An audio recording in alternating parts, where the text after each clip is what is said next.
Yo, yo, yo. Hello. Hello.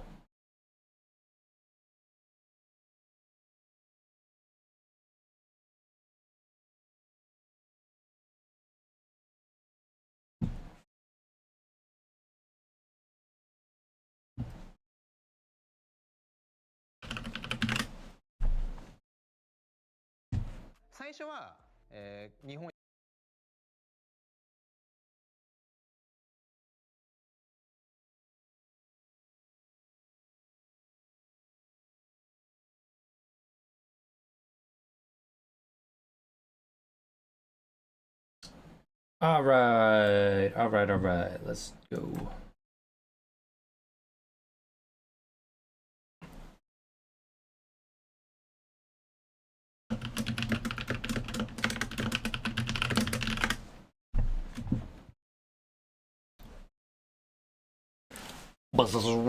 Zoop. What's up? Welcome back. Today we're going to be going over the tracker node. So let's get started. You know the drill. We do this because I think it's needed. Still didn't confirm if it's needed or not, but whatever. It's all good. Definitely going to work. Load into Fusion here.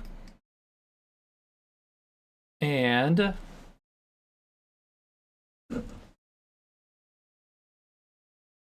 make sure your drink is in a safe place away from printers.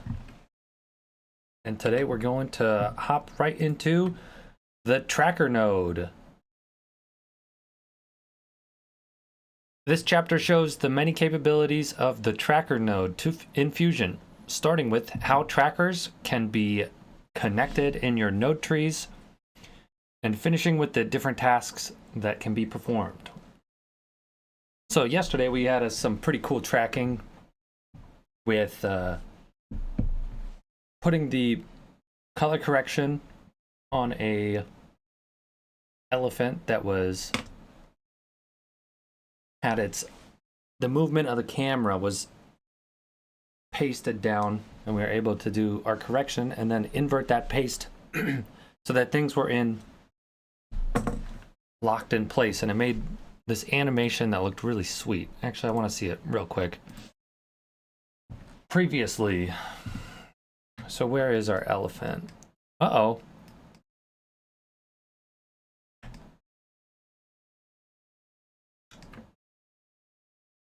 Did we lose it? I think we did.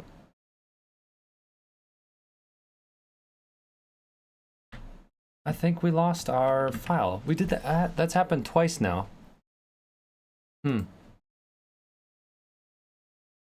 Huh. That's so interesting. File. This was definitely the file from yesterday. I gotta figure out how to stop doing that, because that is annoying.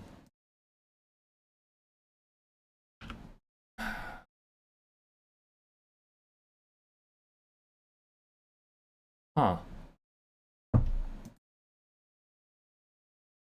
So strange.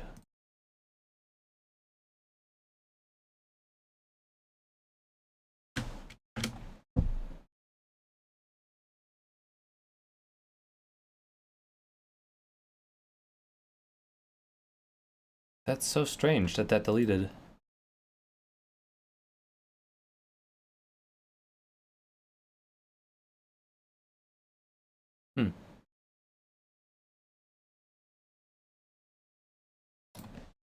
Anyway, kind of a bummer.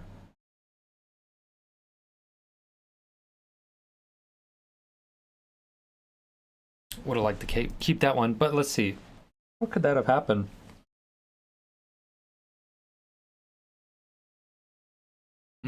So anyways, moving forward, I guess I need to hit the save button. I must have. Alrighty. Load it up into Fusion here. So we're going to see Introduction to Tracking, Tracker Node Overview. The basic basic tracker node operation, viewing tracking data in the spline editor, tracker inspector controls, motion tracking, workflow and depth. Cool. Dealing with obscured patterns, stabilizing with the tracker node. That's what we did yesterday, but luckily we are streaming to YouTube, so we got a video of it. I bet it's going to be one of those things like, oh, obviously it didn't save because of whatever, but right now it's a mystery. Using the tracker node for match moving. Connecting to tracker's operations, using the tracker as a modifier, and then match moving text example. Ooh, okay. All right, cool. So here we are, introduction to tracking.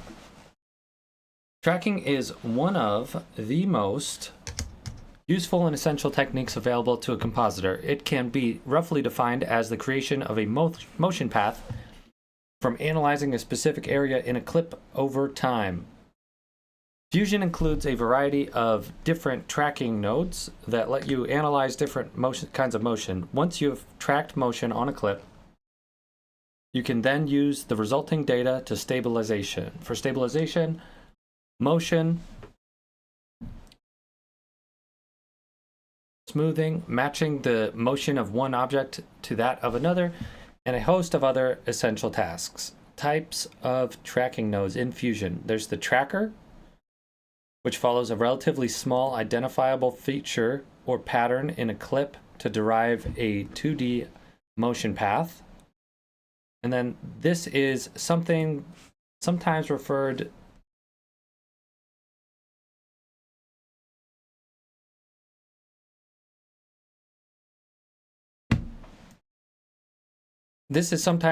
to as point tracking. So basic tracker, and then there's planar tracking, which follows a flat, unvarying surface area in a clip to derive a 2.5D motion path. It's interesting, calling it 2.5D. Motion path, including perspective. A planar tracker is also more tolerant than a point tracker when some tracked pixels move off screen or become obscured. And then there's camera tracker, which tracks, wait, I want to read this one sec. A planar tracker is also more tolerant than a point tracker when some tracked pixels move off screen or become obscured. And then there's the camera tracker, which tracks multiple points or patterns in a clip and performs a more sophisticated analysis by comparing those moving patterns. The result is a precise recreation of the live-action camera in virtual 3D space.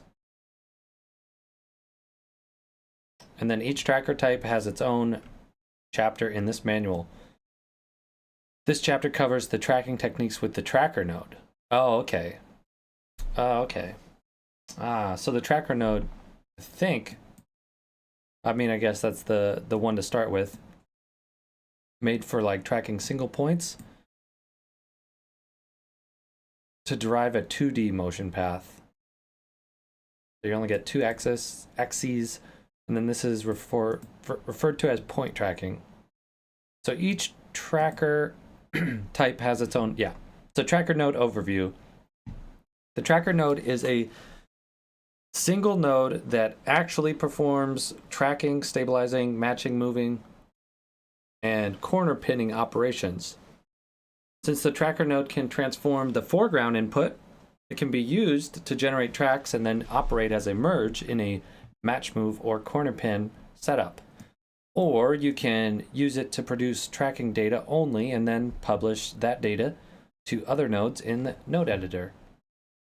Modes of the tracker node. The tracker node is an incredibly flexible tool often used multiple times in a composite to help with dozens of tasks. However, most of those tasks can be boiled down into just a few operations. The tracker node has 4 operation modes that cover the majority of tracking situations. So tracker node has got the stabilizing. You can use one or more tracked patterns to remove all the motion from the sequence. That's what we did. Was it sequence or to smooth out vibration and shakiness? When you use a single tracker pattern to stabilize, you stabilize only the X and Y position. Using multiple patterns together, you are able to stabilize position, rotation, and scaling. There's also the match moving. The reverse of stabilizing is match moving. How is that the reverse of match moving? The reverse of stabilizing. Which detects position, rotation, and scaling in a clip using one or more patterns. Instead of removing that motion, it is applied to another image so that the two images can be composited together. Stabilizing. How is that the reverse of stabilizing, though? Maybe that. Corner positioning. Corner positioning tracks 4 patterns that are then used to map the 4 corners of a new foreground into the background. This technique is generally used to replace signs or mobile phone screens. The planner tracker node is often a better first choice for these types of tracking tasks. There's perspective positioning. Again, tracks 4 patterns to identify the 4 corners of a rectangle. Each corner is then mapped to a corner of the image, rescaling and warping the image to remove all apparent perspective. The planner tracker node is often a better first choice for removing perspective from a clip. Basic tracker node operation. All tracking workflows consist of 3 fundamental steps. First, you attach an image you want to track to the yellow background input of the tracker node. Then number 2, you set the tracking pattern and analyze the clip to create a path. 3, apply the tracking data to stabilize, match move, corner pin, or remove perspective. Connect to a tracker's background input.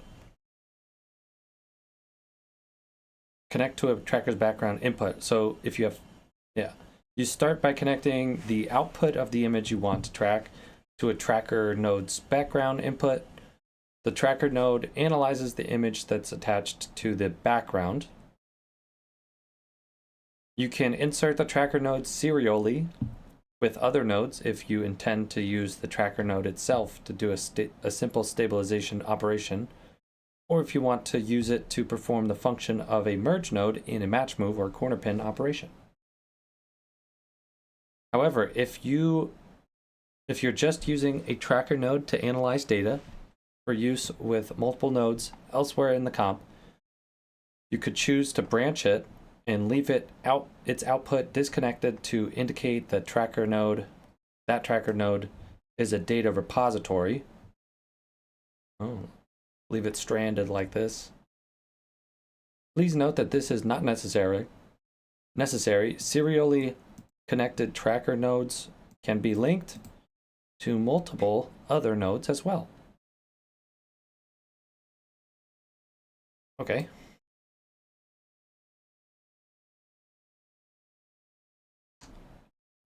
Analyze the image to be tracked. After constructing the node tree and inserting the tracker where you want, you can set up the tracker in the viewer. You identify one or more features in the image that you wish to track, referred to as patterns, by adding trackers. There's one by default, and positioning them using the on-screen controls in the viewer. After the tracker node analyzes the clip, the resulting tracking data is stored within that tracker node. Keyframes, 1 per second, 1 per frame.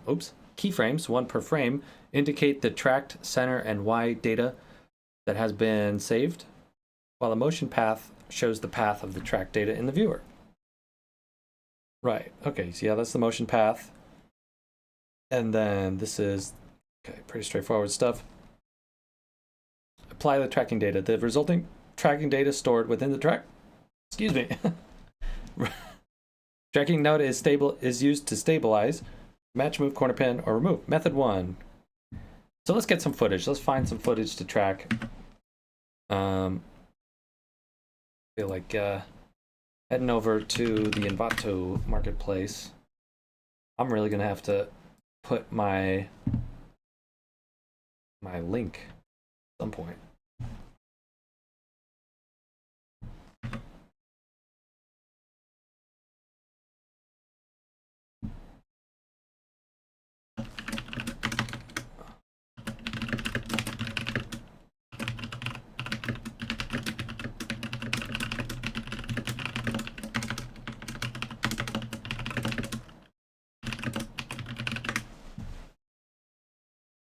All right, and so let's see, find some footage that we can use here. Going to stock footage.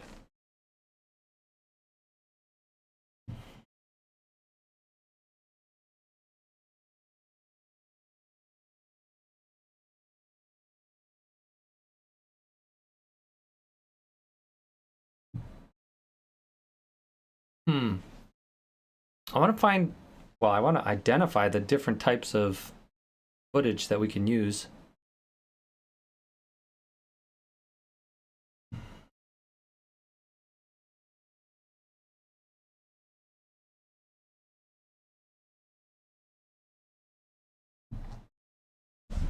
For the first shot, what should we use? Yesterday we used the elephant footage. We could bring that back in. And let me see. Do we have anything else that we could use right off the bat though? We got the what about let's just bring in that clip from yesterday. Elephant.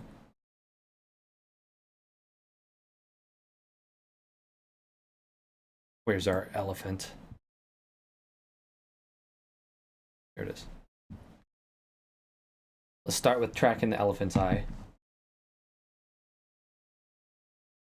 So media in right here. Tracker. So regular old tracker. Actually, put it up here. Inspector.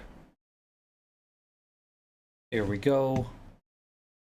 Tracker. I mean, actually, the eye is a little tough to track, I think. It wasn't yesterday after the effects we were adding to it. What about like this hole in the ear? Just don't know if it's there the whole time. I know that there's that we can add like a well, we go here, can we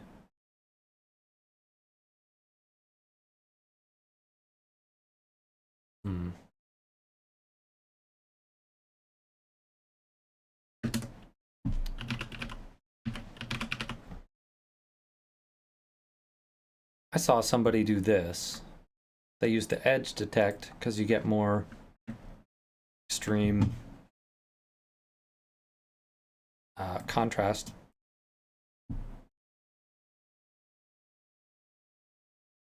So I feel like this, and then we could throw the tracker on here. Now that's pretty unique contrast that it can grab onto. And then what's it say with the tracker? Analyze the tracker. So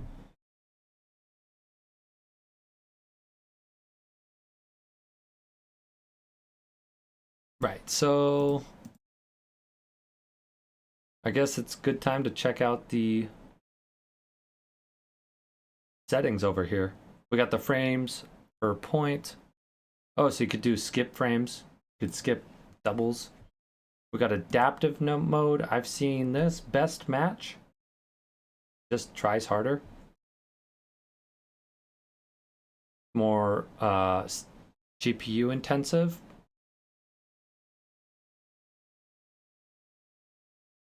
Okay, but I do think it's just like pretty simple, right? This is the tracker, not that one. Operation. So first thing is we set the tracker and then we let it rip. Track forward.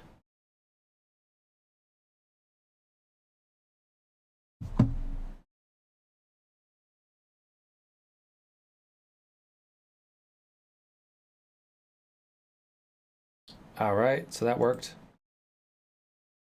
But the motion of the elephant over 119 frames. Now we can move over to the operation that we want to do on this. Since we've got one tracking spot here, well, what can we do? Let's play around. Let's just look through these. The stabilizing, the match moving, corner positioning. I don't think we have enough for perspective positioning or corner positioning. Well, let's see. Let's just go through this match moving.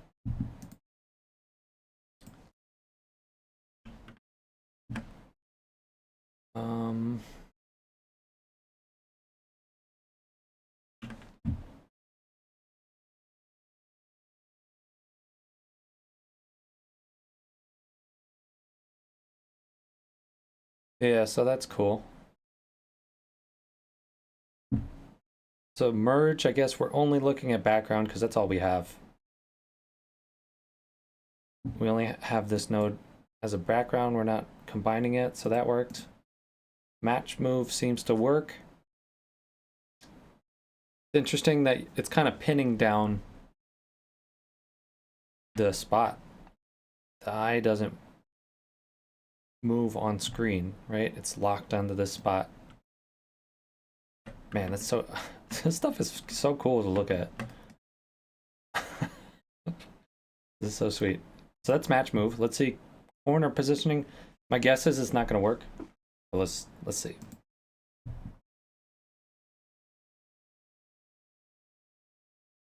Corner positioning. Okay, let's give this a try.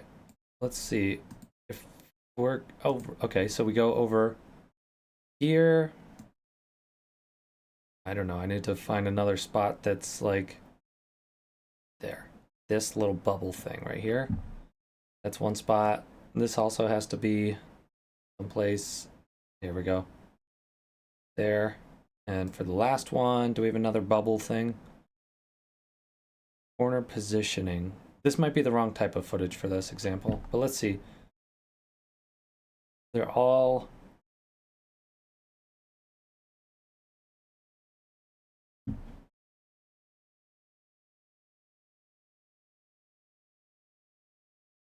so yeah, now it's four trackers that it's running through. So of course it takes longer. What are we going to be able to do with this? Corner matching. I feel like it's usually supposed to be... okay, it's supposed to be for... like if somebody's like in a scene holding an iPad and the camera's moving, I think you're supposed to lock it on with this. So if we go to operation, background only, corner positioning, merge. Now what?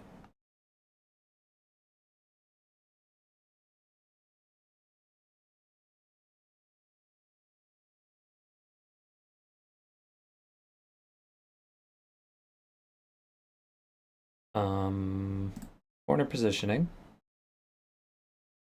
merge, foreground? No. Background. Rotate? What did that do?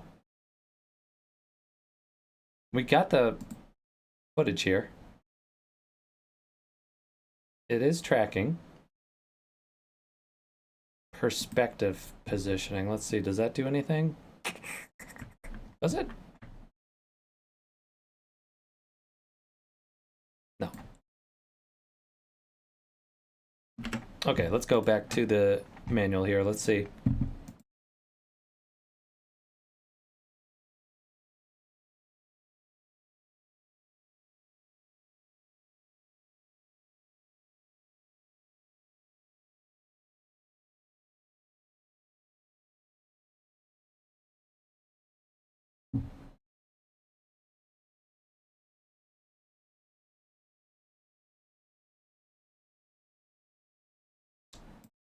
The outside bit here is from this being set to mirror.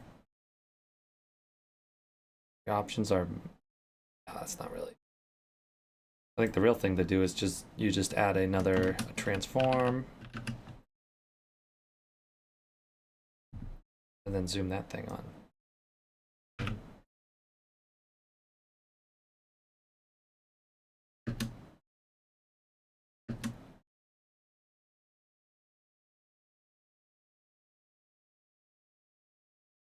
But I'm still stumped on what these corner positioning is. Whatever, we don't have to figure this out. Let's just skim through it though. Corner positioning tracks 4 points that are then used to map the 4 corners of a new foreground onto, okay.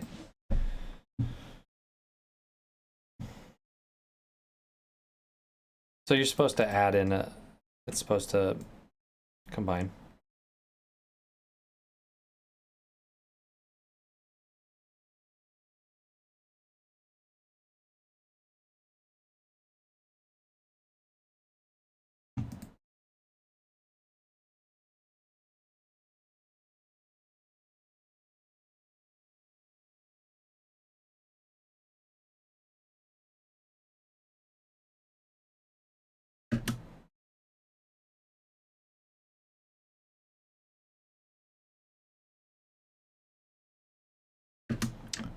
We got it. But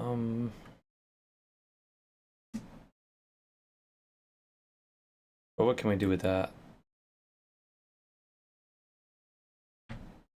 It's also interesting that it's like skewing it.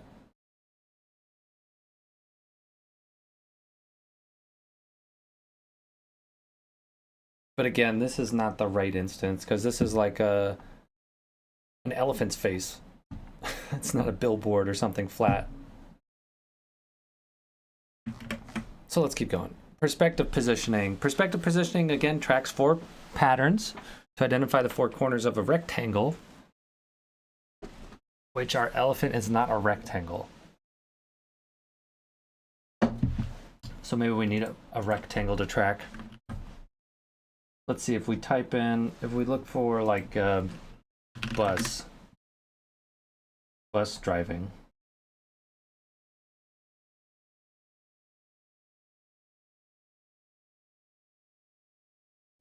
Okay, let's try this.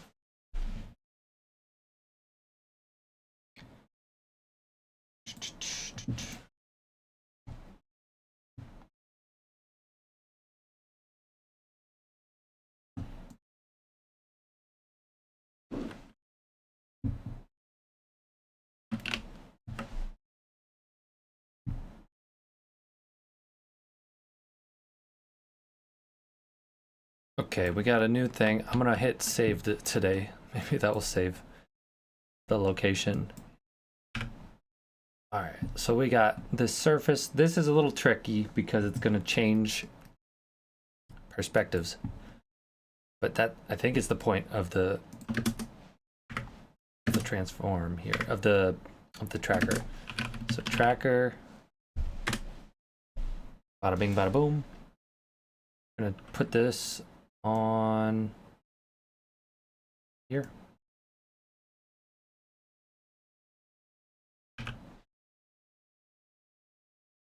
Let's track, I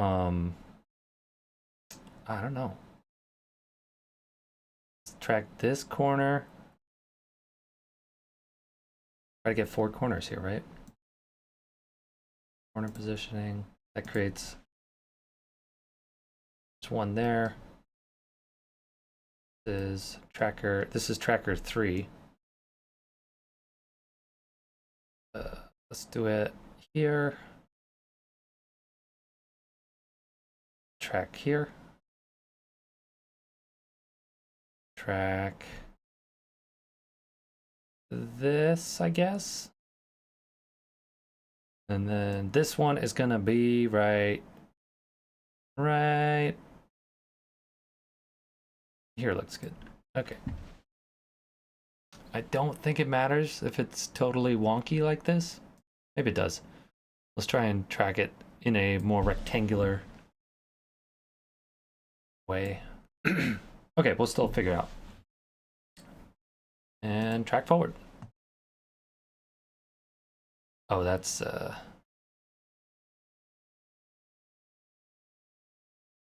not right. But these are pretty good. This looks like it's working. Here. Tracker 4 is going crazy though.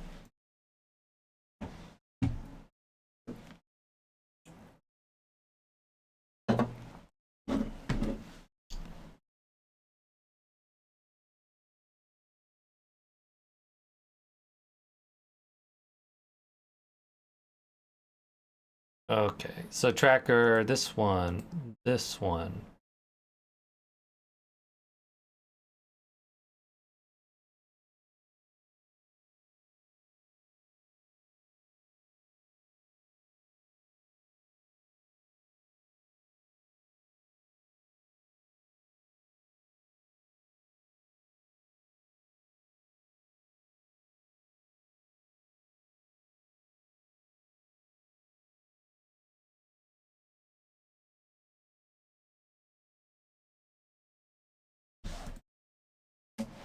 Oh man.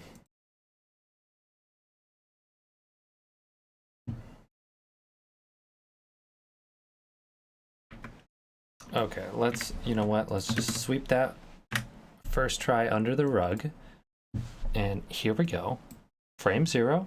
Let's set our 4 points. 1. This is tracker number 2.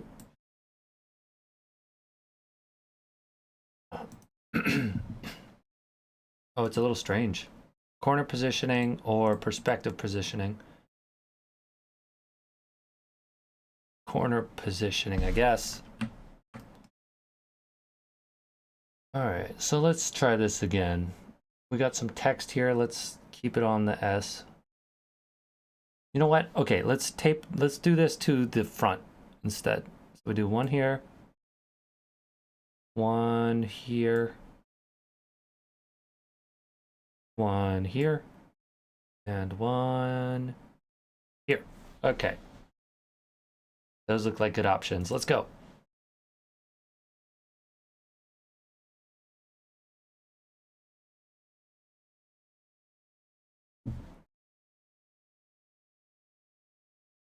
Oh, this one's slipping. Oh wait, no, it's because the frame, for whatever reason, it's not displaying the preview. I think that worked.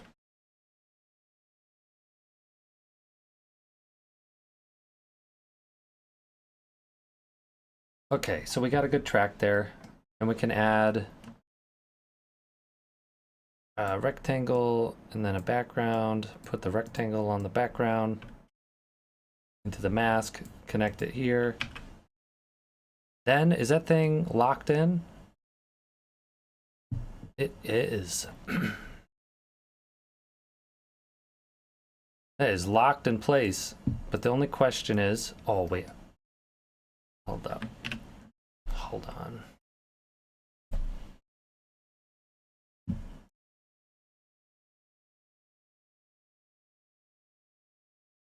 Gotta get this in.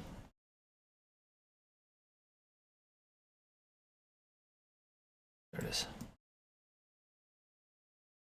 There it is.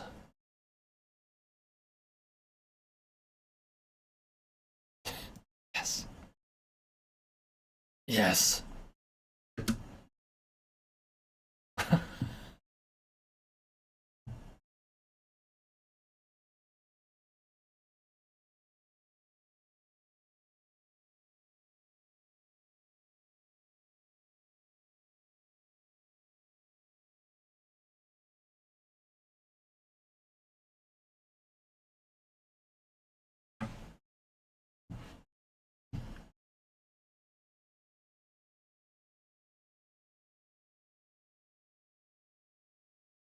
That's good. That's good.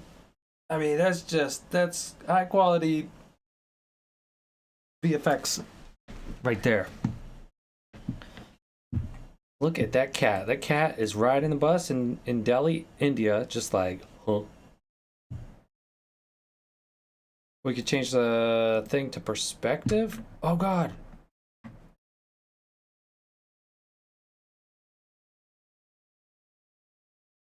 Uh... Um...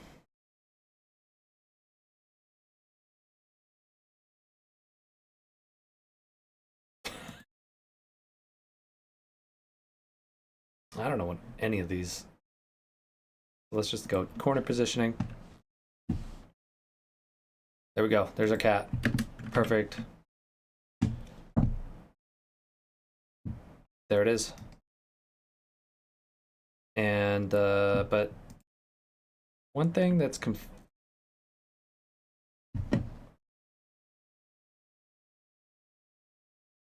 settings, this footage. This is interesting because it's resizing. Maybe I need a crop? If I do a crop and then make it there. Oh, I think I saw a video about this where somebody was like doing math to get this properly looking right. Got to do ratios and stuff. Do I?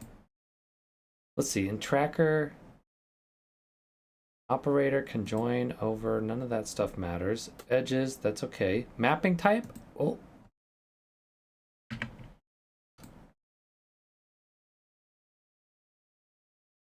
Color space settings. No. In the tracker node here, perspective. Why? That does something. That's interesting. Huh. Options, show.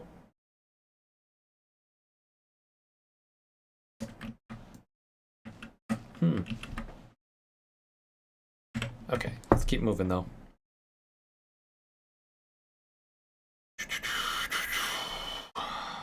We can do things like delta key and then apply that into the tracker. Setting the operation parameter in the operations tab in the inspector to match move corner position or perspective position always applies the motion into the foreground input if one is connected. This is an easy workflow for simple situations. In this scenario, you can use the tracker node to replace a merge node since tracker nodes include all the same functionality as a node, as a merge.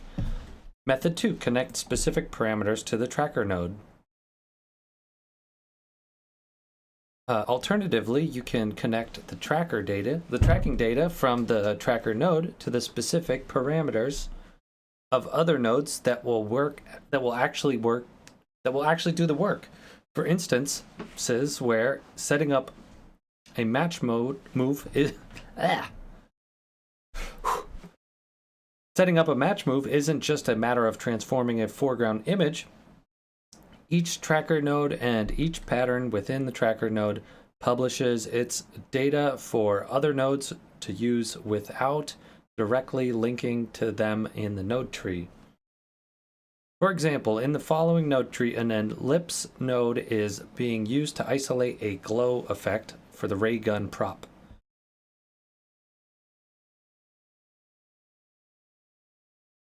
The ellipse needs to follow the motion of the ray gun, so a tracking node is used to analyze the movement of the gun tip so that tracking data can be used to animate the ellipse. The ellipse is not connected to the tracker directly via the foreground input, but indirectly through the connect to context menu.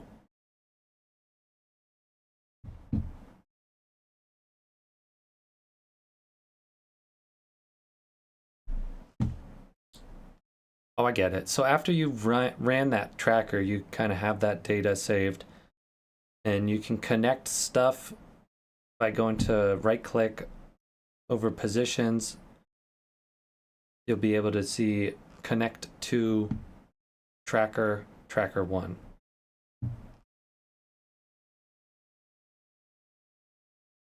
Applying the light of a ray gun, but by connecting tracking data to the center position of an ellipse node. Yeah, so they're making this ray gun just from some simple shapes, simple elements. This is made easier by renaming the tracker you created to something descriptive of what's being tracked.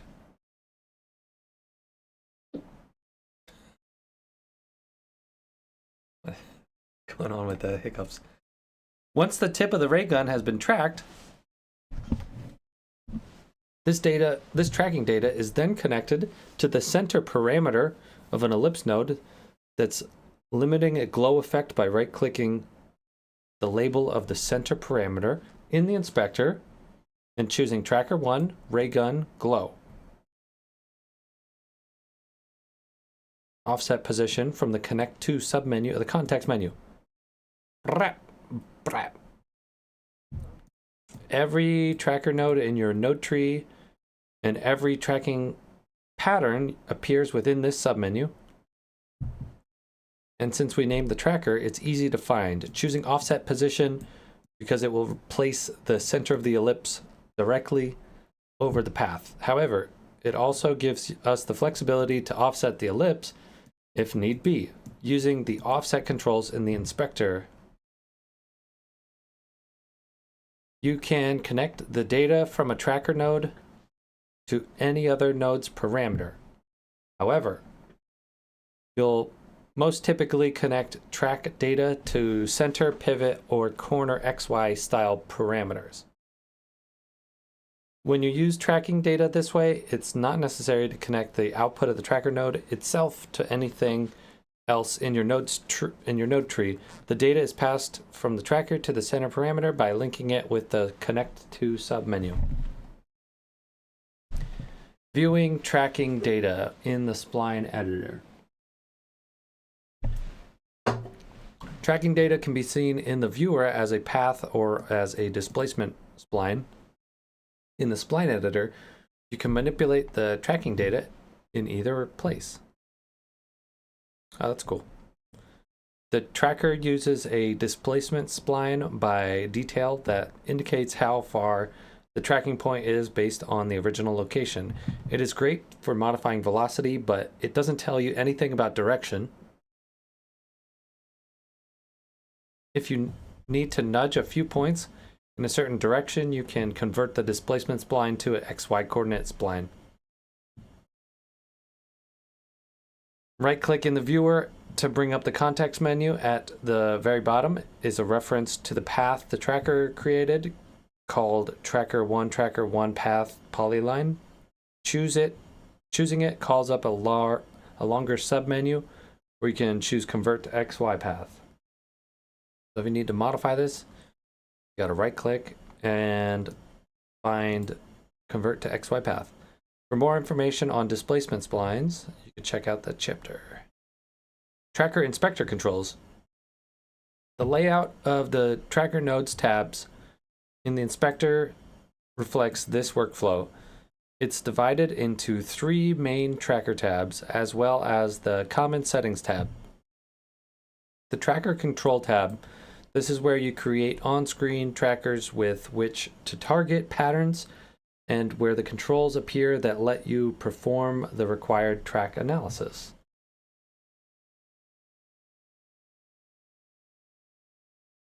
Yeah, we were kind of looking around here before.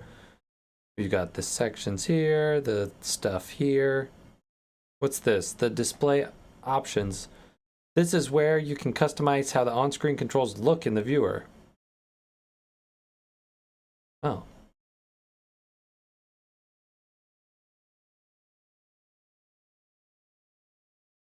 Okay. If we do this.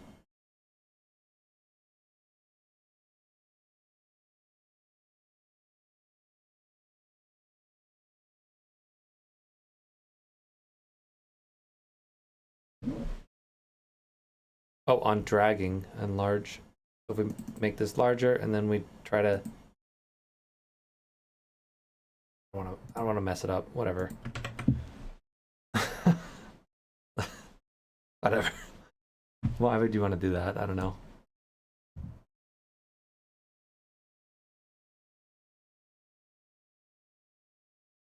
Okay, so if you want to get that out of the scene for whatever reason.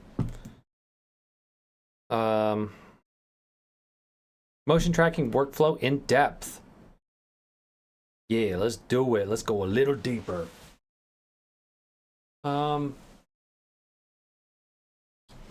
Tracker nodes serve two purposes. They provide a method to analyze an object you want to follow, and they serve as a container for the resulting track data. This allows you to use one node for analysis and to pass on that analysis to any other node that requires it. Following is a more detailed breakdown of the tracking process. Connect the image to track. Regardless of whether you actually use the tracker node itself to do anything with the tracking data, the image you want to track must be connected to the background input, yellow, of a tracker node for there to be a successful analysis. While the tracker node has a foreground input, it is initially ignored for purposes of tracking analysis. So even if you connect the foreground, the background is the only input used during the analysis process. Add trackers. Add trackers. You can, although each tracker node starts with a single tracker pattern, a single node is capable of analyzing multiple tracking patterns that have been added to the tracker list, enabling you to track multiple features of an image all at once or for later use to enable different kinds of transforms. Additional trackers can be added by clicking the Add button immediately above the tracker list control. Multiple patterns are useful when stabilizing, match moving, or removing perspective from a clip.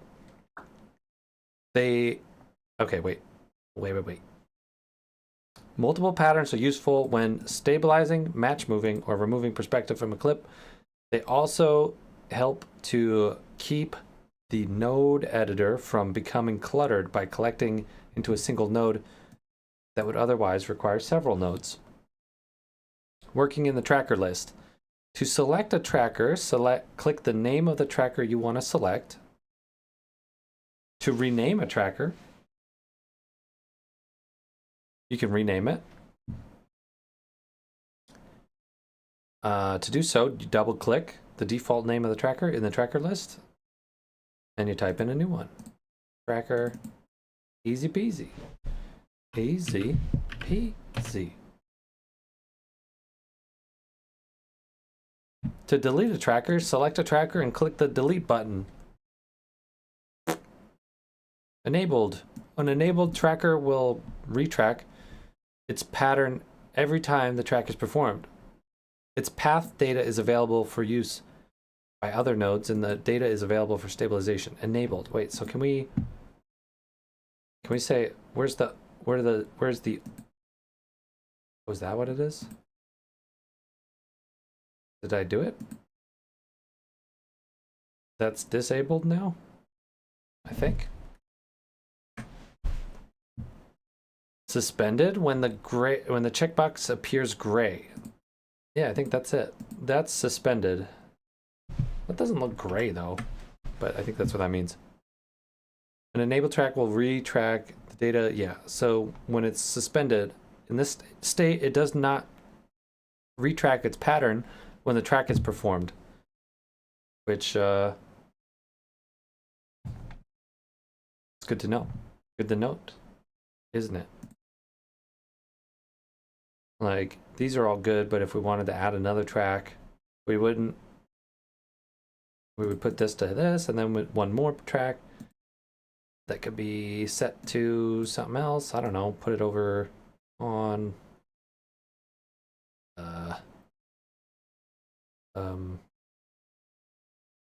this thing. And now only this one is going to go, right? I think so. Oops. Track this and go. Efficiency. Because you wouldn't download a car.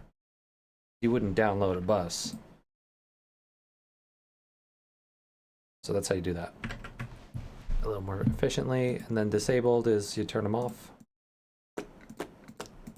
Now they're all on.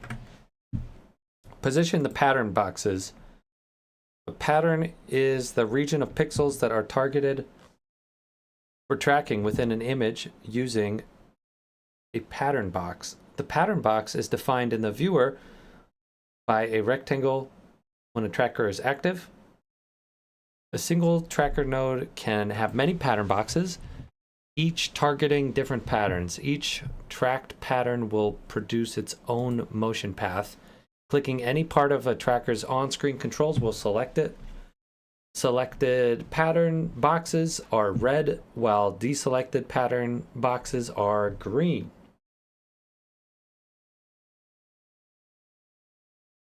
My camera died again. Dang.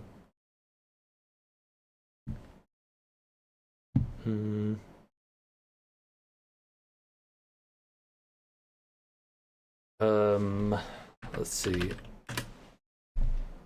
Oops.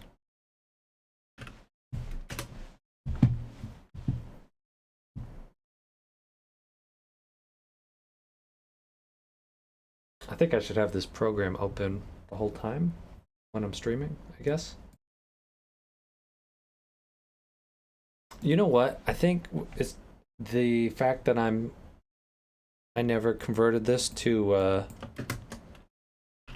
1920 by 1080. I think it was taking too many resources. It was eating up all my resources. Now the camera's kind of busted. Let's continue here though. Position. Clicking any part of a tracker's on-screen controls will select it. Selected pattern boxes are red, while deselected are green. When you add a tracker node to the node editor, you start with one pattern box displayed in the viewer as a small rectangle. When the cursor is placed over the pattern rectangle, the control expands and two rectangles appear.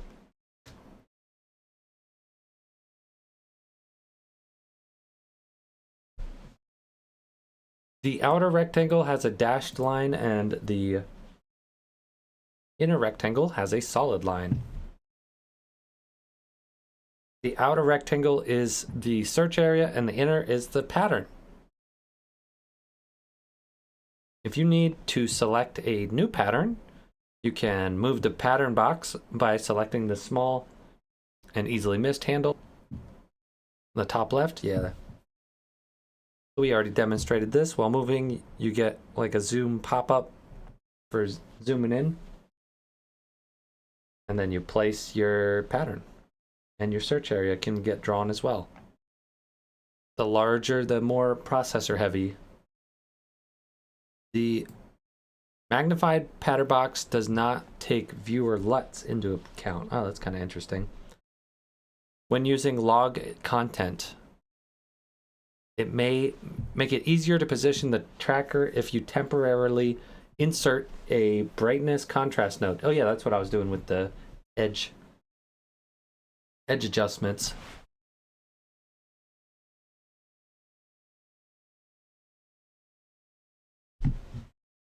There we go. Okay. Just gotta restart my camera. That seems to do the trick if I freeze like that.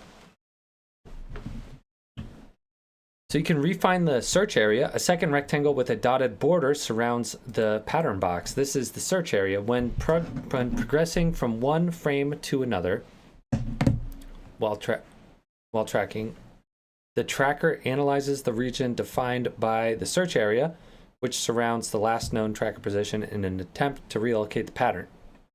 Yeah, so just pulling that out wider, you get a wider net to cast your reel on this track. The larger the search area, the better chance you have of successfully tracking fast-moving objects, but the longer the track will take, and also it will use more of your computer. For example, whoa, what did I just do?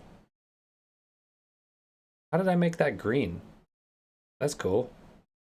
Oh my god, oh, this whole time. This whole time I should have been using this. What did I do? I just highlighted it and then I pressed highlight? No, that's oh, bro, this whole time. That was like one of the first comments was like, it was like, hey man, cool, but like, why don't you use a PDF viewer? And then I switched to this and I'm like, oh, what could I do with this? So I can add a comment. That makes it, oh man, this whole time.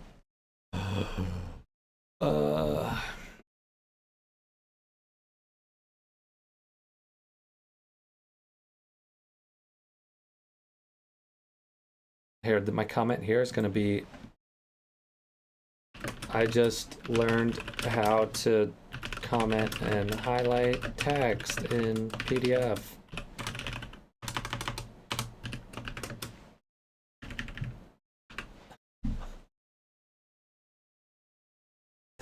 My comment.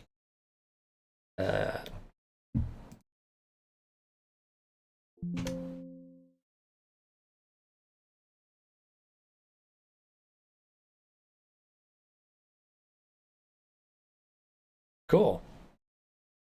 Wait, so I can post it? Oh, I could edit and then post. Okay. Sweet. And then this is, what's the difference here? I do that, highlight, underline, highlight, highlight.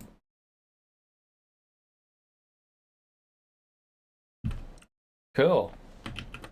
We're learning how to learn. Perform the track analysis. What time is it? Okay, you know what? On this note, that was kind of exciting. A little unrelated with Davinci Resolve, but related with learning in general, I guess. That's a BRB from me. 5 minutes.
All right.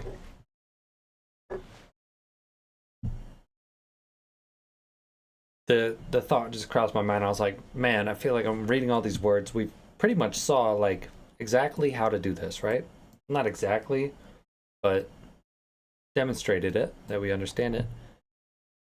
And the thought crossed my mind like, there's all these words. Do I need to be reading all this, or should I just be using it in that way? So it just crossed my mind that like there's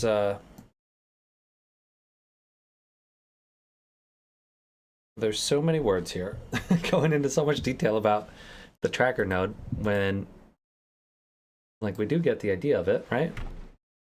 But hopefully by going through this, we're gonna at least be aware of the different concepts related with this certain node and be sure that we're not missing anything. And have a better understanding of just the whole what's possible. So let's perform the track analysis. Perform the track analysis. Before you begin analyzing, you'll need to make sure you've set a render range in the time ruler that corresponds to the range of frames during which the pattern is visible. This may be an entire clip or only a small portion of the clip, depending on the type of motion you're tracking. You may want to use the adaptive mode option to aid the analysis. Once your options are set, you can use any of the tracking transport buttons at the top of the inspector to start tracking. Once tracking has started, you cannot work in the node editor until it has completed.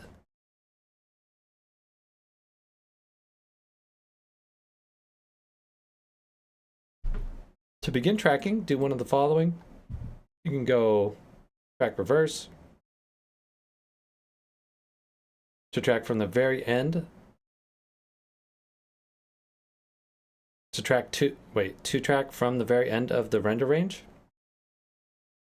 Click the track backward from current frame button to track backward from the current playhead position. Okay, yeah. Forward, same deal.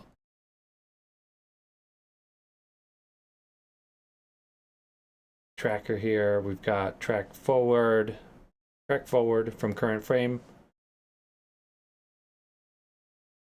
track forward.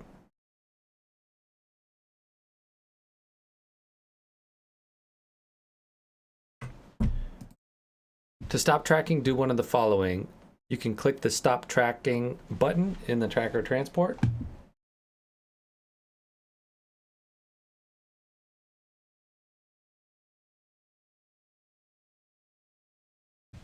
You can click stop render at the bottom of the Fusion window.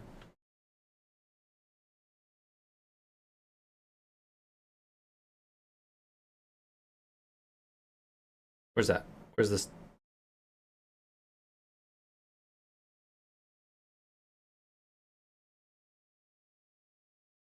Whatever, you could press this. I think it seems like there's another one.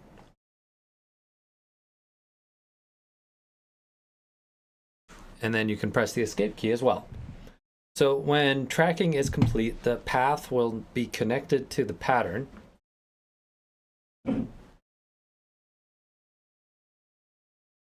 The path from that pattern can now be connected to another node or used for more advanced operations like stabilization and corner stabilization positioning. Once the track is complete various techniques in this chapter to use the track in your composition. Tips for choosing a good pattern, which we may need to hear.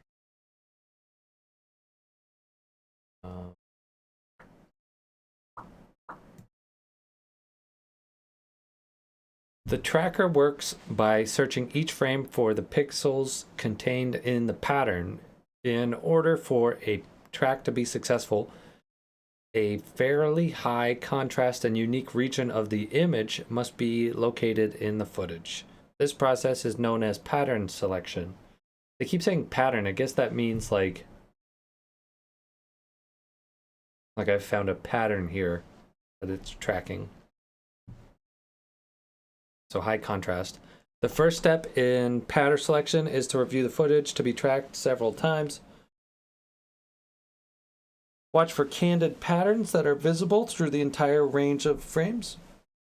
So if it's on frame for the whole time and it's high contrast, where the contrast is high and the shape of the pattern does not change over time, the more unique the pattern, the more likely the track is to be successful. In addition to locating high contrast defined patterns, watch for the frame where the pattern moves the most. Identifying the maximum range of the pattern's motion will help to determine the correct size for the pattern search area. It is not uncommon to have a scene that requires the use of several different patterns to generate a single path. This most often occurs because the pattern moves out of frame or is temporarily obscured by another scene element.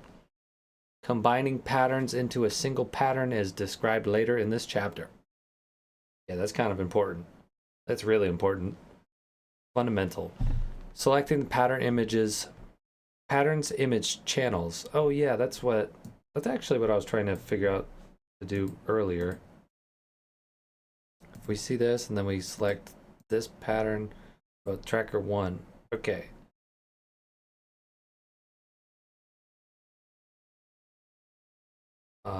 Why is nothing here? Wait. Hold up. Wait. Oops. Like this. No. Tracker? Easy peasy? Why is it black?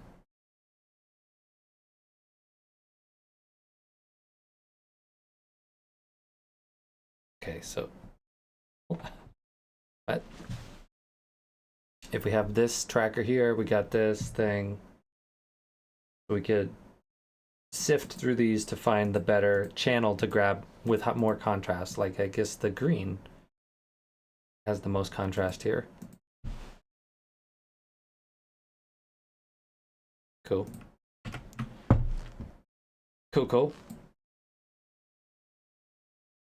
When a pattern of pixels is selected, the tracker automatically selects the color channel used for tracking the pattern based on an analysis of each channel for contrast, clarity, and reliability. The channels selected are highlighted in the bars to the right of the pattern display window in the node controls. You can override the automatic channel section by clicking the buttons beneath the bars. For each channel to determine the channel used for the track, you can choose any of the color channels as we just went over and saw. Selecting patterns for stabilization. That can be tricky business. The location of the pattern when it is selected is used to determine precisely how the image will be stabilized. At least 2 patterns are required to correct for rotation.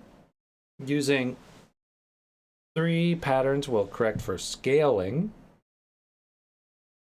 and more will usually improve the quality of the solution. Interesting. So 1, actually, hold up. I think that's a selecting patterns for stabilized traits. The location of the pattern when it's used. At least 2 patterns are there. I want to highlight this. Highlight. Does it save somewhere? Maybe. I don't know. Try not to select just any potentially valid pattern in the sequence, as some patterns will make the solution worse rather than better. To help with your selection, use the following guidelines when selecting patterns for stabilization. Locate patterns at the same relative depth in the image. Objects further in the background will move in greater amounts compared to objects in the foreground due to perspective distortion. This can confuse the stabilization calculations, which do not compensate for depth.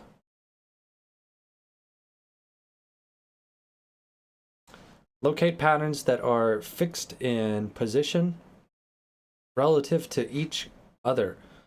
Patterns should not be capable of moving with reference to each other. The four corners of a sign would be excellent candidates, while the faces of two different people in the scene would be extremely poor choices for patterns. So, yeah. Using the pattern flipbook. Each pattern has a pair of thumbnails shown in the inspector. Yeah, that's what I was just taking a peek at. The left window shows the selected pattern, while the right is updated during the track to show the actual pattern that has been acquired. Oh, that's why when it was going and I was like, well, it was going and like it wasn't following what we saw on screen. But so I guess you're supposed to monitor this when it's tracking.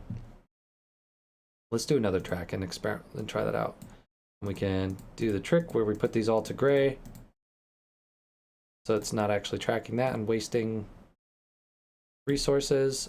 And then we can track this to this little thing here.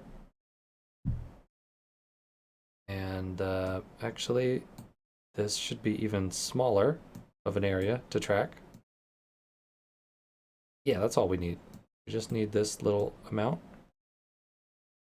And so I should be watching this, right? And adaptive mode, best match, I guess. And then I let it rip. Oh, that time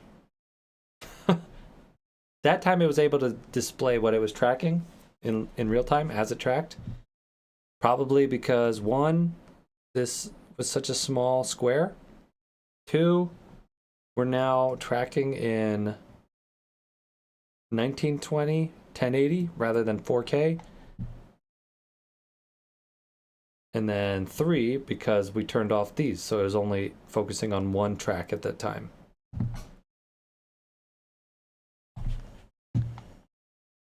And then it tracked. Yep. Real time. What the?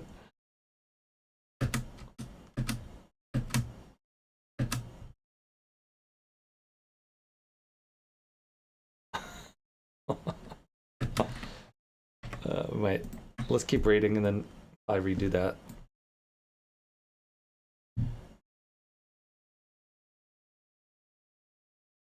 Okay, so none mode is when the adaptive mode is set to none, the pattern within the rectangle is acquired, but when the pattern is selected, and that becomes the only pattern used during the track. What? What's that? When the adaptive mode is set to none, the pattern within the rectangle is acquired when the pattern is selected. And that becomes the only pattern. Huh?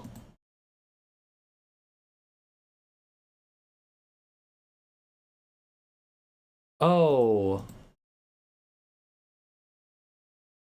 I think this is like using the, I guess best match is like, well, wait, is that what we're reading? It's going to explain right here. Okay, no, let's not make generalizations. Let's just read this. It's going to say probably. But what's my guess? My guess is that it's going to, best match actually can go through and tell if it's best to do like spatial or XY or XYZ or, is that right? Rotation and,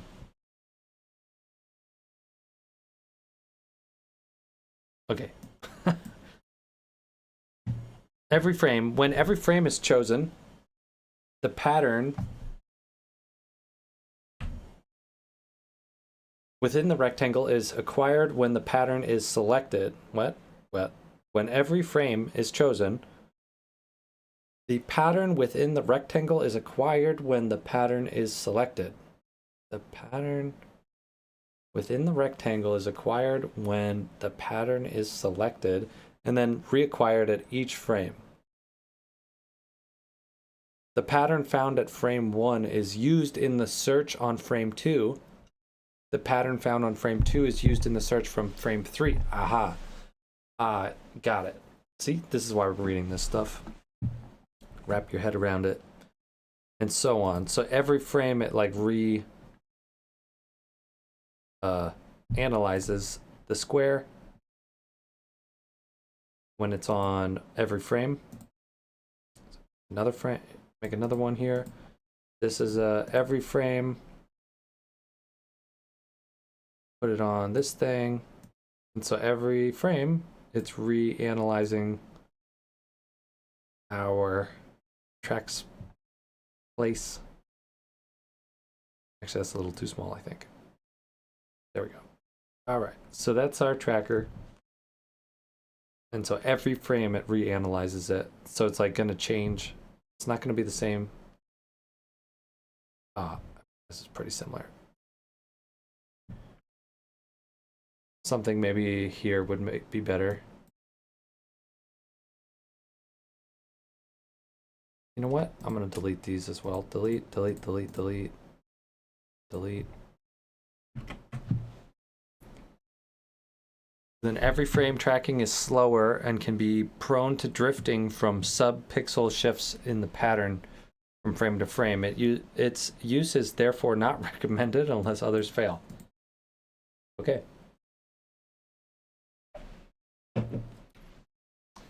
Best match. I guess this is the recommended one. Best match tracking works in much the same way as every frame tracking. However, it will not reacquire the pattern if the difference between the original pattern and the new one is too great. This helps to prevent cases where transient changes in the image cause the tracker to become confused. As a comparison between the two adaptive modes, if a shadow passes over the tracker point, the every frame tracking mode may start tracking the shadow instead of the desired pattern. The best match mode would detect that the change from the previous frame's pattern was too extreme and would not grab a new pattern from that frame. The adaptive mode is applied to all active patterns while tracking. If you only want some patterns to use the adaptive mode, disable all other patterns in the list before tracking.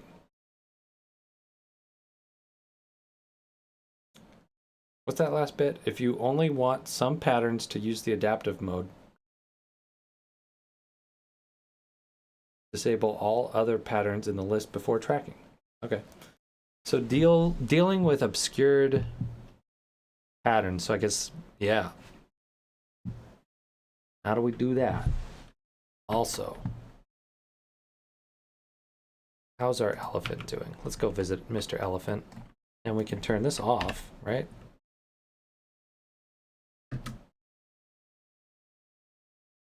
And you know what? Let's do a resize.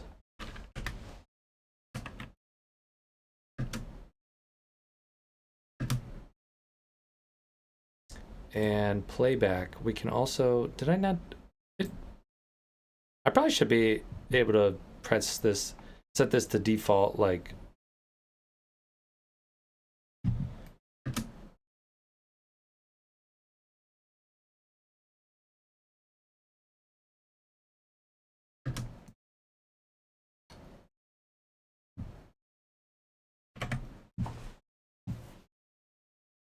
Dealing with obscured patterns. Often, an otherwise ideal pattern can be temporarily obscured or occluded or blocked from tracking. For example, when tracking a car that passes behind a telephone pole.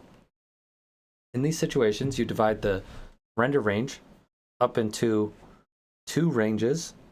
The range before the pattern is obscured and the range after the pattern becomes visible again. After tracking the two ranges individually, the tracker will automatically interpolate between the end of the first range and the start of the second. If you need to edit the resulting motion path to account for any nonlinear motion that takes place between the two tracked ranges, you can select the track path to expose a node toolbar with controls for adjusting the control points on this path For example, you can choose Insert and Modify mode to insert points in the non-tracked range to compensate for any non-linear motion in the tracked pattern. So tools for modifying the tracker path in the above section. Oops. So if we go to trackers here, we select this. Where is our buttons? Path center. Go to track append. Oh, okay. So I have to be on one of these. And then we get these options here. Click append, draw append. Done. Current time only. Close. Then these are similar to what we saw yesterday. So dealing with patterns that leave the frame. There are two options when a tracker leaves the frame. If the pattern re-enters the frame, you can treat it like an obscured pattern. If the pattern does not re-enter the frame, or it is undesirable to hand track positions of the movement, you can use the track center append mode to select a new pattern. Track center append. So you can go in here, then when you click this. But if I go here, then what? Do I still have the options?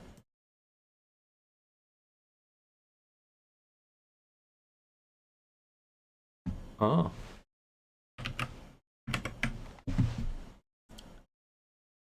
And then the track center append mode selects a new pattern that will continue to add keyframes to the existing path. The offset between the old pattern and the new pattern is automatically calculated to create one continuous path. To use track center append mode, do the following. When the pattern has become untrackable for some reason, stop analysis and move the playhead to the last frame that tracked successfully.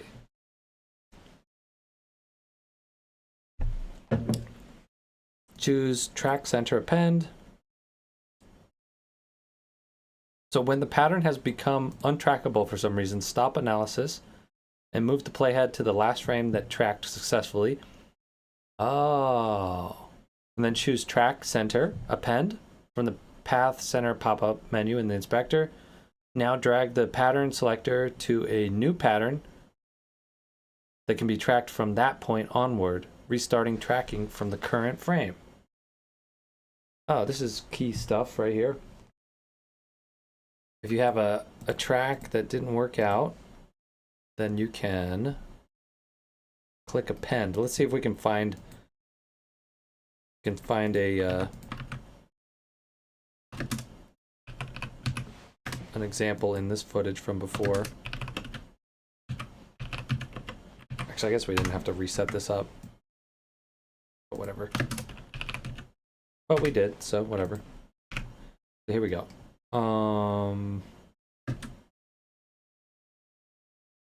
Is there anything that's on? Okay, how about like that dude?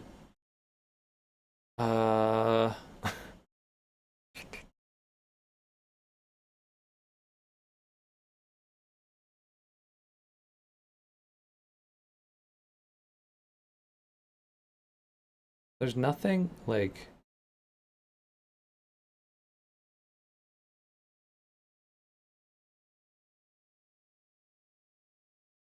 I'm looking at this guy, maybe. Yeah, let's track that guy. Let's track that guy's head. Best match, we put our tracker on his head. Right on his noggin.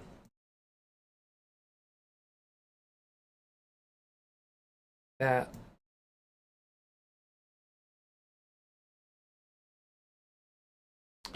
And then track forward, and I'm hoping that it breaks and then we can change it to his sleeve. Track forward. there. So at the end here, what? It follows, it works. How does it do that? That like basically worked. Okay, that was... Okay, let's find another one. I feel like we need to hit the stock footage site again.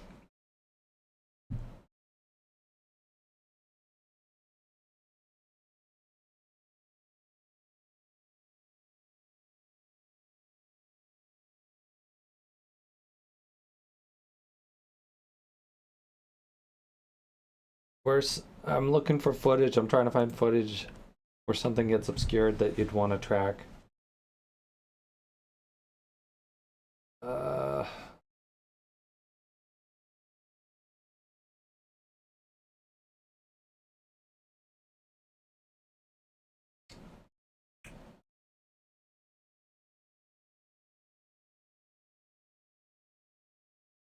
Part of it is that like when you film stuff, this footage is like, the whole point is that it's a clean shot of the person.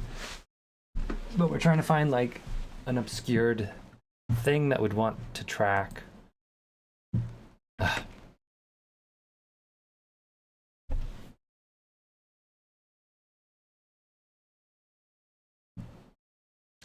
Anyways, so when that track fails, you can go back to the point where it fails.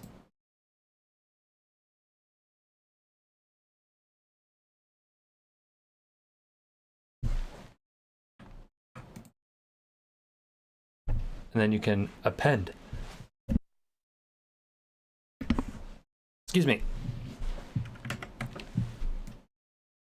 Setting up tracker offsets. Often it's impossible to track the thing you want to apply an effect to. For example, the only pattern available for an accurate track is a button on an actor's sleeve. However, the effect requires the person's hand to be glowing. To cause the glows effect mask to be centered on the actor's hand, it's necessary to use the tracker offset controls. The X and Y offset controls allows for constant or animated positional offsets to be created relative to the actual tracker's pattern center. The position of the offset in the viewer will be shown by a dashed line running from the pattern center to the offset position. You can also adjust the offset in the viewer using the tracker offset button. Clicking the button enables you to reposition the path while keeping the tracker pattern in place. How do you do that? You can adjust that by doing tracked pattern offset, pattern width, here, down here.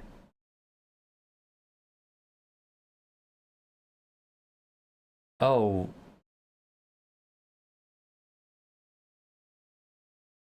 I see. So if we had a thing and we were going to track, so I guess doing this just makes it easier. Like if I wanted to just track the point that of reference that I have is tracked, and then this will make it so that when I apply this track, it's going to apply on this location. But we're using this as the thing that we're tracking. Once an offset for a pattern is set, you can connect other positional controls to the tracker's offset menu using the tracker connect to tracker offset position option in the control contextual menu. The path created during the track remains fixed to the center of the pattern. Stabilizing with the tracker node. When a tracker node is set to match move in the operations tab, it is capable of a variety of functions. Applying the motion from the background clip to the foreground clip is the obvious functionality. However, the match move operation is also used for stabilizing footage to either completely remove motion from the scene or smooth existing motion. Here are some common scenarios for stabilization that are handled when the tracker is set to match move. A sequence that should be steady has vibrations or undesirable movements. A sequence that requires a smooth camera move suffers from jarring.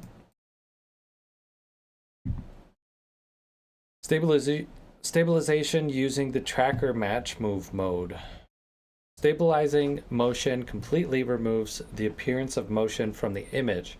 The motion from frame to frame is calculated and the contents of the frame are transformed to return the image to a reference position. The position can be either the start or end of the sequence or a manually selected frame from the sequence. So this is stabilization using the tracker match move mode. Stabilization can correct for position with as little as one pattern. 2 or more patterns are required to correct and rotate for rotation or scaling within the image. And then when the operation menu is set to match move, choosing BG only from the merge operation menu stabilizes the background clip. Only the controls that are applicable for stabilization will appear in the Operations tab. Several of the stabilization controls are always available collected under the Match Move Settings Disclosure button. These controls are available at all times because the steady and unsteady positions of a tracker are always published. This makes them available for connection by other controls, even when the tracker's operation is not set to match moving.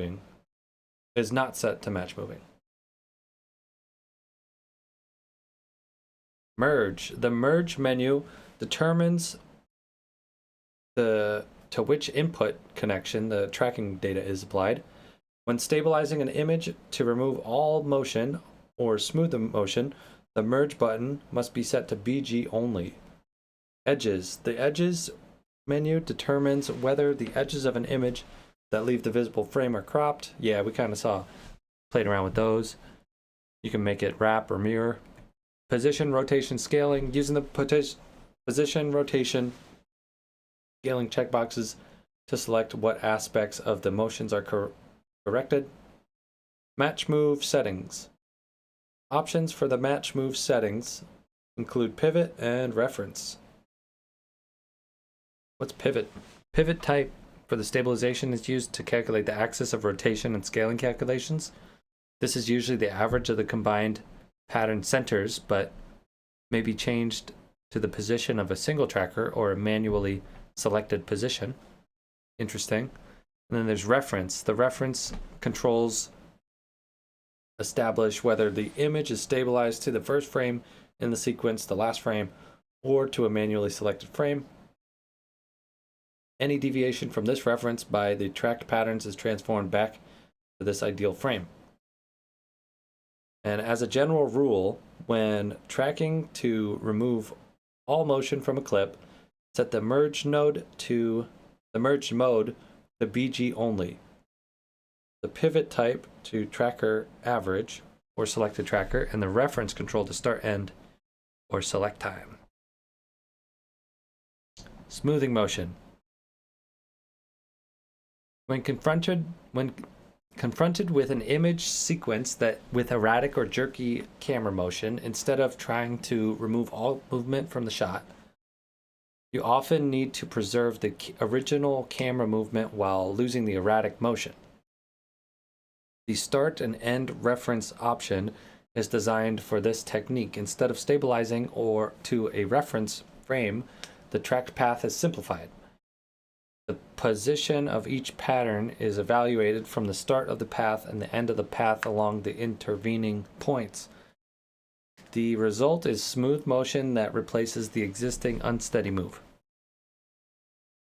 To preserve some of the curvature of the original camera motion, you can increase the value of the reference intermediate point slider that appears when the start and end reference mode is selected. When tracking to create smooth camera motion, Ensure that the start and end reference point is enabled and set the merged mode to BG only. It is recommended to leave the pivot type control set to tracker average. Using the tracker node for match moving.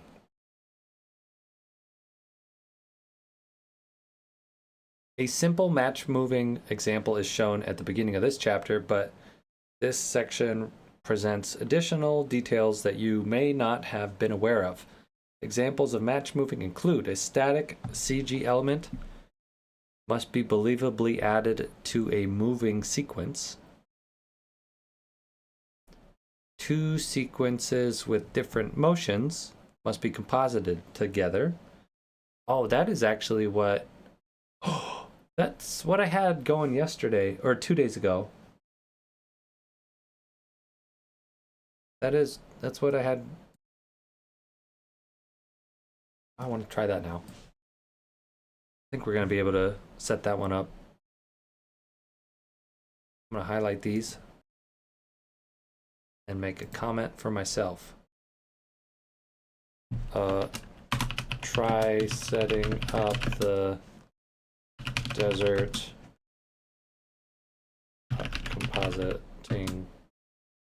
composite again.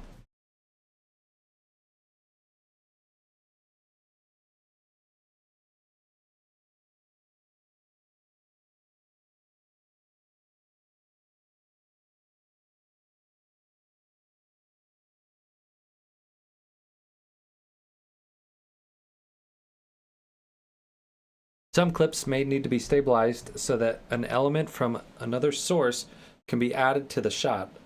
After the element or effect has been composited, the stabilization should be removed to make the shot look natural again. I think that's what I think it is. Whatever that means. Match moving essentially applies the movement from the tracked clip to another clip. There are two ways to perform match moving. One method involves connecting other nodes, such as transform or merge, to a tracker's outputs. The other method is to stabilize an image by trying to remove all motion. But instead of setting the merge menu to BG only, set the foreground over BG, foreground only, or in rare occasions, BG over foreground. When using the merge node, you connect a foreground image to the tracker node's input, connection to the node editor.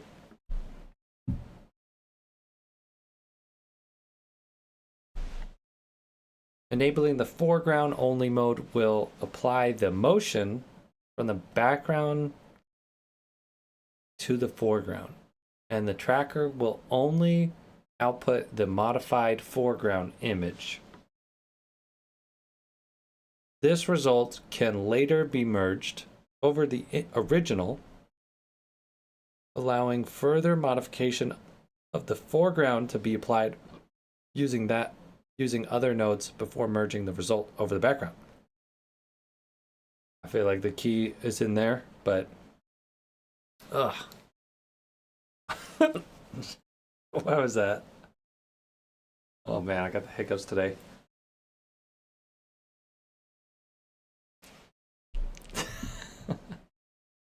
Corner positioning operations. The corner positioning operation maps the four corners of a foreground image to four patterns within the tracker. This operation or technique is commonly used for sign replacements. The corner positioning operation of the tracker requires the presence of a minimum of four patterns. If this operation mode is selected and there are not four patterns set in the tracker already, additional patterns will automatically be added to bring the total... Oh, okay, I get it now. This is wrong. What we were doing, and I was confused. Because cat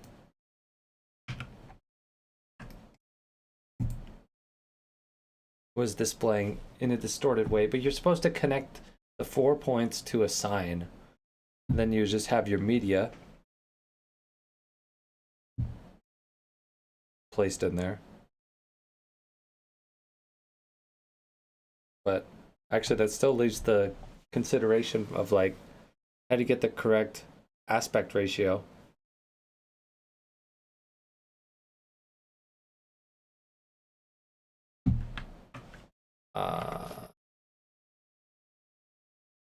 Okay. Let's bring in that footage. Let's bring in that footage from yesterday or the other day, where the like a fly through in Dubai. Yeah.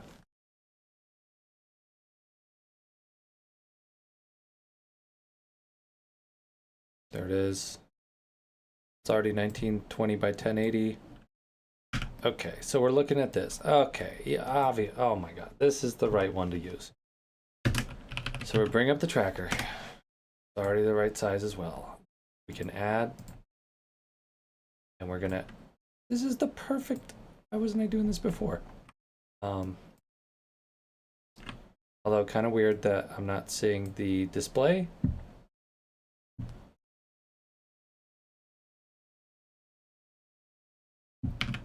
Oh, that's why. Okay. I'm gonna do this corner, I guess. Or actually this, I guess a corner would be even better like that. Make it a little bigger there. This corner, I guess. Okay, whatever. We'll see. This here. And you know what? There's not a lot of contrast. Do we have one that's better? This. The red channel. I guess. Same deal with this. Probably the red channel's gonna be better. More contrast, cool. And then we set this to best match. And we don't have to do anything yet. Frames per point, adaptive, match tolerance, go.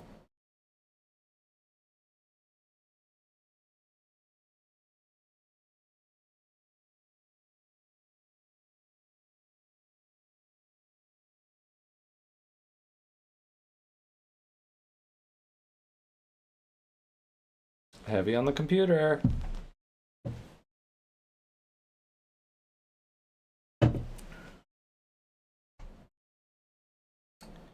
Sweet. Okay. So now in the operation, we can set it to corner positioning. Yeah. Now we can bring in our Hellcat, just like this.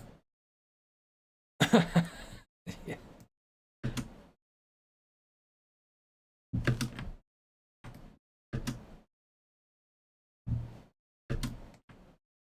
Okay. But oh, okay. Wait.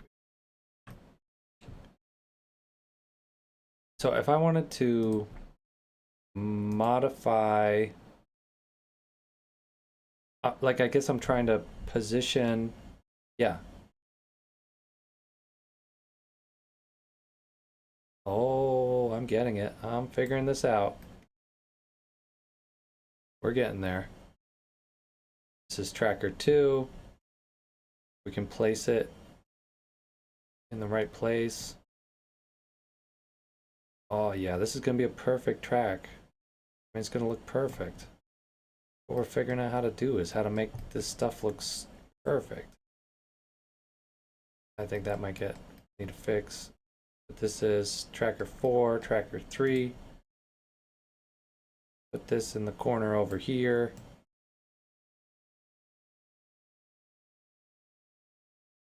Okay, tracker 4. And this is gonna look perfect.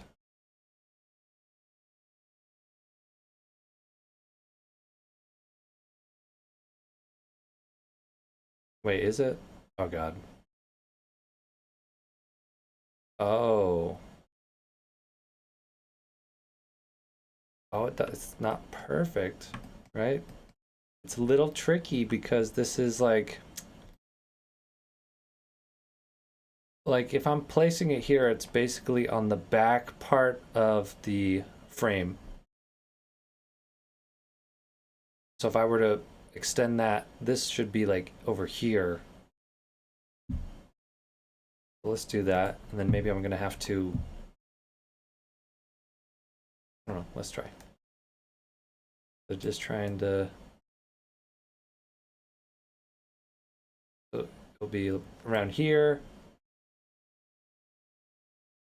I think it's in here, and then what I need to do is actually add in a mask to really get this looking right. And this same deal, I mean, I guess at this point I'm just trying to eyeball it, but the right thing is to put it in this corner there, and so that doesn't look right. So this one maybe would be a little lower. Yeah, like right there. And then I'm gonna have to make a mask. Media in.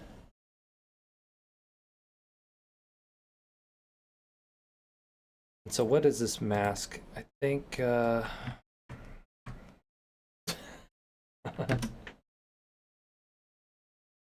love it. I love this Hawk cat. Oh, but that's weird. No, that's weird.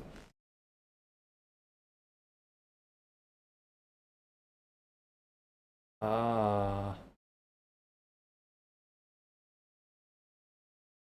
Oh, it gets trickier again, doesn't it? Number 2, we bring this one up. Right there's good. And tracker 1. All right, we don't get a good enough. And what can I do? Can I add like a mask below it?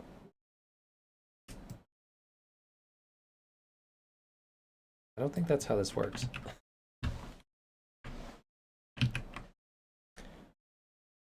Okay.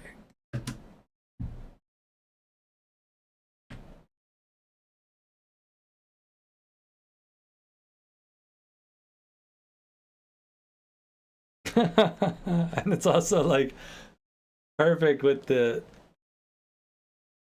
timing is perfect as well. And it's just like perfectly in this.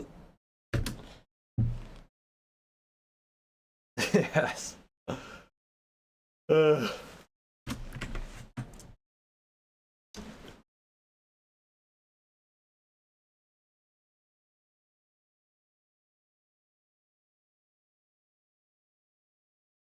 Foreground over background. What is it? Background over foreground? No.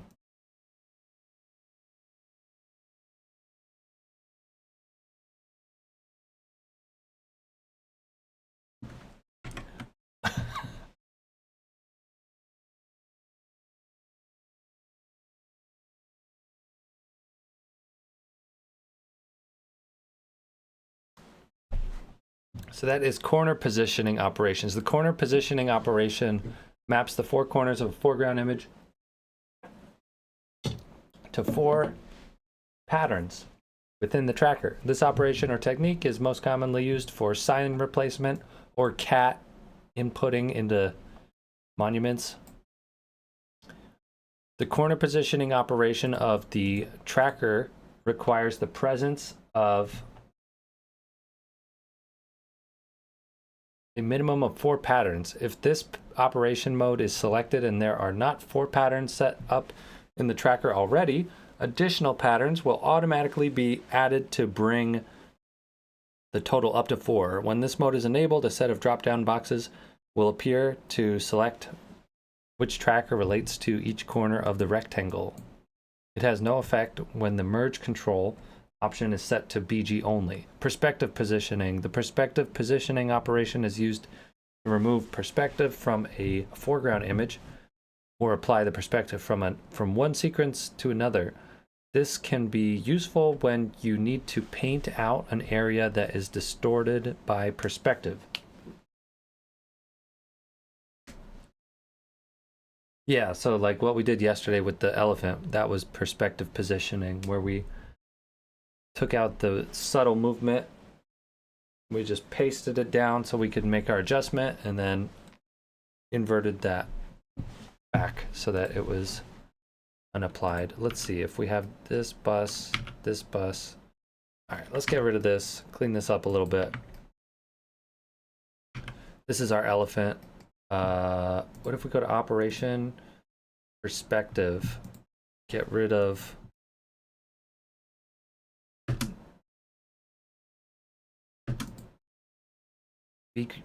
background only. Operation background only, perspective. This should work yet, I think. Oh, maybe it is. Wait.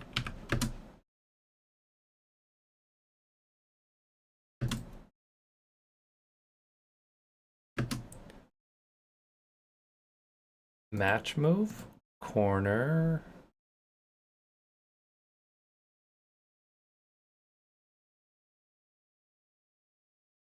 And perspective.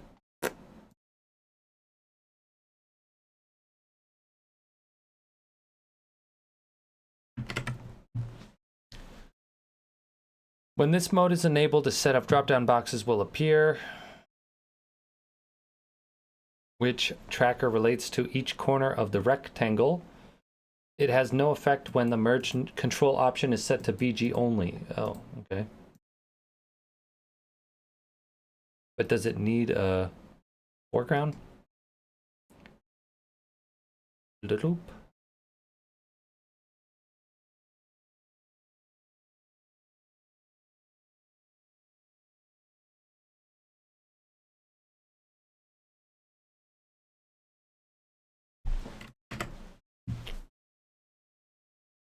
Connecting the trackers' operations.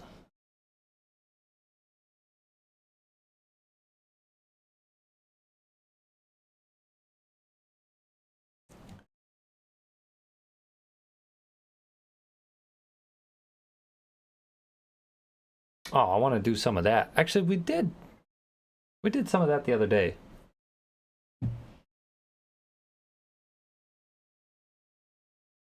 Tracking a train.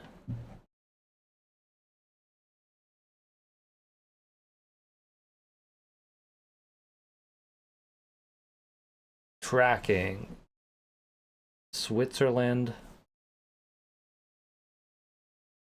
Tracking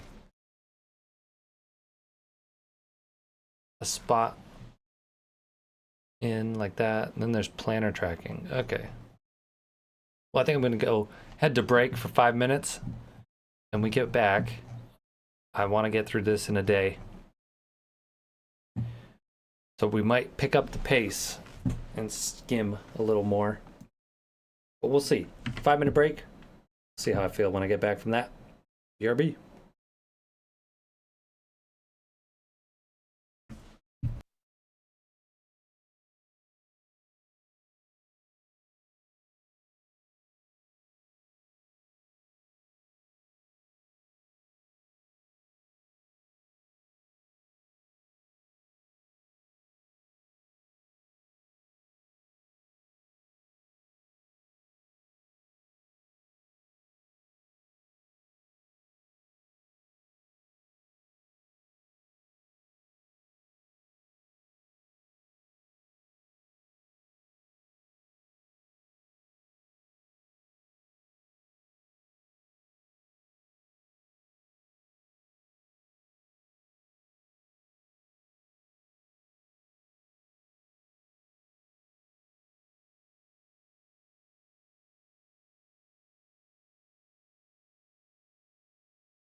Connecting to trackers operations.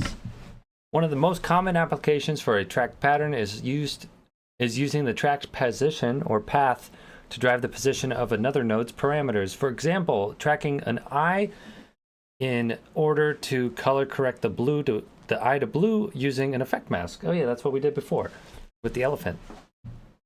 You start off by tracking the eye, and then you create a color corrector with the desired setting. You create a mask. Yeah, so we could demonstrate that with our dude here. Do we still have the track of the dude? I think I might have lost it.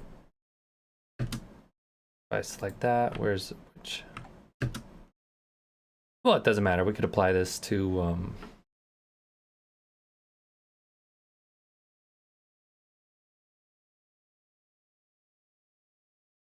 wait, so we have this tracker here, but we can also add a thing like this. And a thing like this? No. Yeah? Wait. Color corrector.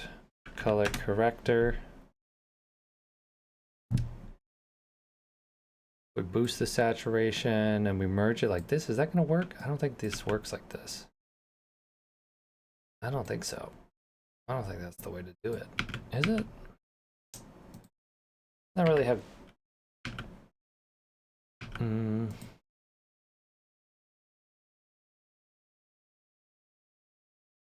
Okay.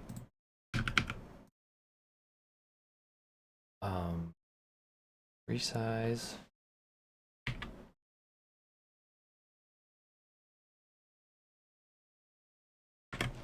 Let's go back to the manual here. Connecting the tracker's position. For example, tracking an eye, and then you start off by tracking the eye and then create a color corrector with the desired setting. All right, let's just do this elephant again. That was track 2. Now let's go for another one.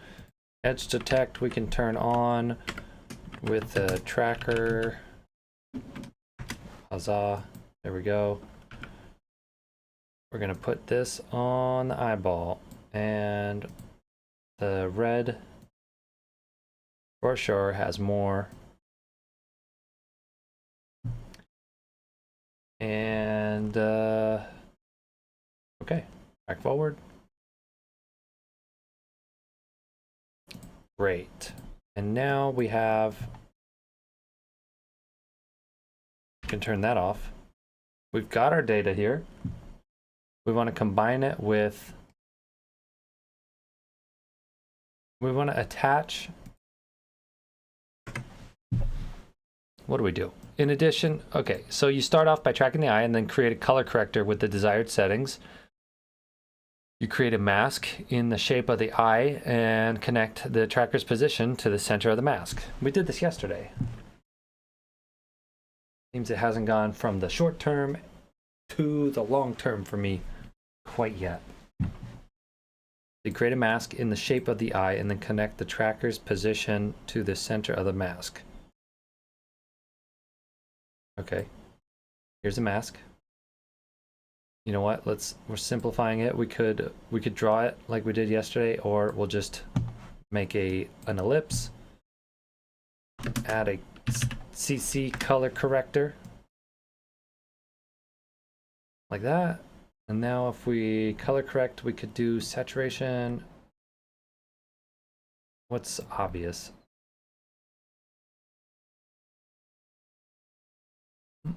Oh, no, no.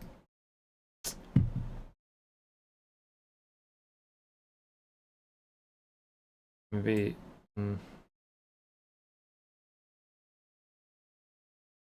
what about this?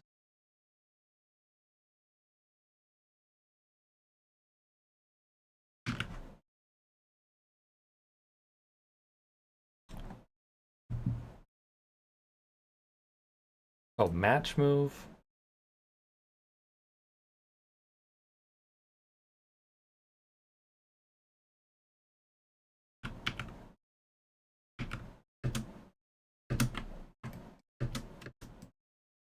Oh, that's right. Yikes, man. In addition to the path called offset position, each path pattern in a tracker publishes 4 other values for use as connections that are available to other nodes in the node editor. You connect a node's position parameters to a tracker by selecting the connection type from the controls context. For example, transform. Okay, so let's see. Merge, background only.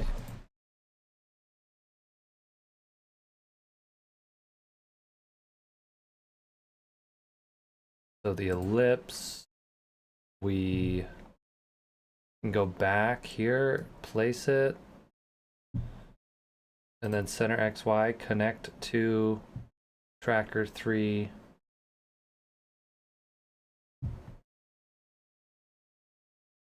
Tracker, the steady position or what? Offset position. Connect to tracker 3 offset position.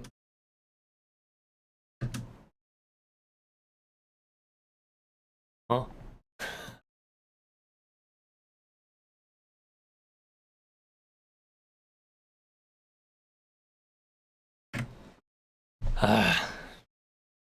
There are 5 connection types automatically published by the tracker to connect to a position parameter in another node.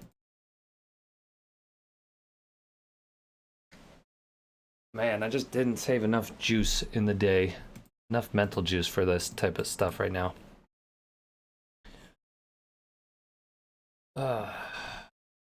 Steady position. Steady position can be used to stabilize footage in both X and Y. There's steady angle, which the steady angle mode can be used to stabilize footage in both X and Y or Y to remove camera shake. There's offset position. An offset position is essentially the path generated by the tracker. Is the one you select when you want an object to follow the path. It is available for each single tracker in the tracker node and refers to that single tracker only. There's unsteady position. After using the steady position, the unsteady position is used to reintroduce the original movement on an image that an effect or new layer has been added. The resulting motion from unsteady position is basically an offset in the same direction as the original motion. There's steady size. The steady size connection outputs the inverse of the tracked pattern scale. Yikes, this is stuff I need to revisit, I think. This chapter, kind of tough today for me. The brain, it's a muscle. It's a little overworked. Using the outputs of a tracker. The tracker outputs described above are published by each tracker pattern created in the tracker node. Each tracker node itself also publishes a steady position, angle, size, and unsteady position. The values of these tracker nodes' outputs are calculated using all the patterns in that tracker, as configured by the match move settings controls in the tracker's operation tab. Rather than using the tracker node to perform the merge operation, an alternative and common way to use these published outputs is to create a match move by connecting the outputs to multiple nodes. A tracker is used to track a pattern, and then that data can be connected to multiple nodes using the Connect To submenu.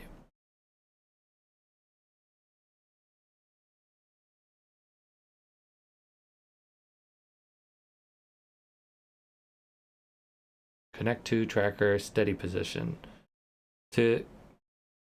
So you track the background, you add a transform node in another node, click over the transform center,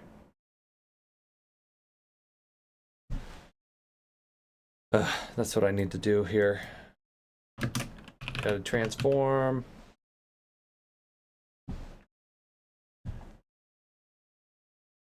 You go here and position X, right? Do you have to convert this to position XY? Or no? The tracker 3. Or do I just have to like connect both like this? Tracker 3.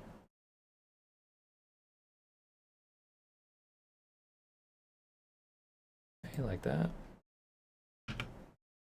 No.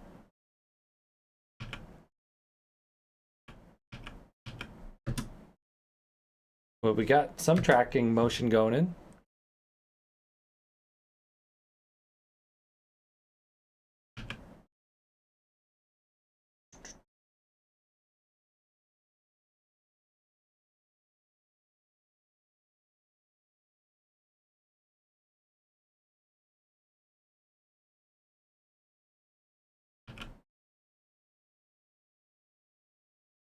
What's the deal with this? Why is it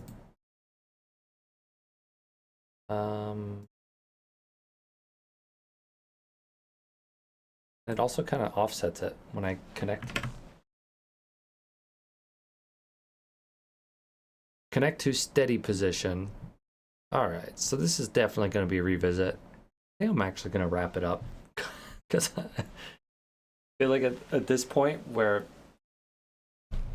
I'm too tired that I'm doing myself a disservice by